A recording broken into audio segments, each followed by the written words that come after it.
Critical thinking is not just a skill, but it's also something that's directly connected and tied to biology.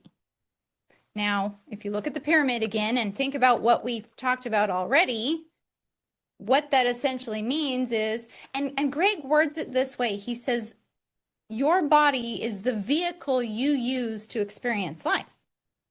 So in that framework, your brain, which is a part of your body, is the vehicle you use to think and make decisions.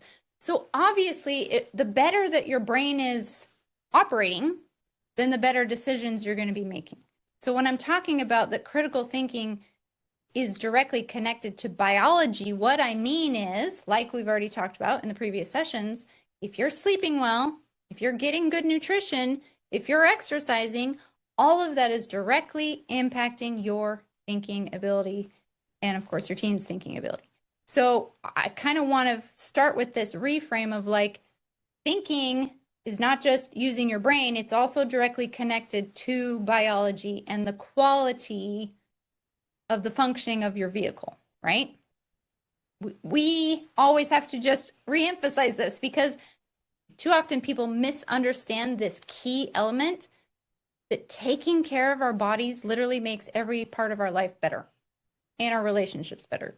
That's why it's so important. That's why we talk about it so much to the point that you guys are probably sick of it. Like, just stop. Okay, I already know.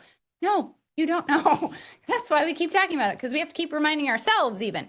Our bodies are so important. We have to take care of them. Okay. So, for example, just one rough night of sleep, the next day you drop, cognitively, you drop 1 grade level. If you're talking about teenagers, Well, kids, but all of us, actually as grade level. yeah, grade level. But it's a good illustration. I think we all understand.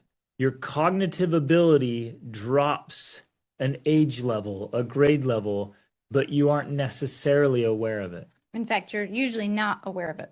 I was literally just doing more research on this because we've been having an ongoing conversation. I have kind of with a friend of ours who's not sleeping well, and sleep impairment is a real thing that's in many ways equal to alcohol impairment.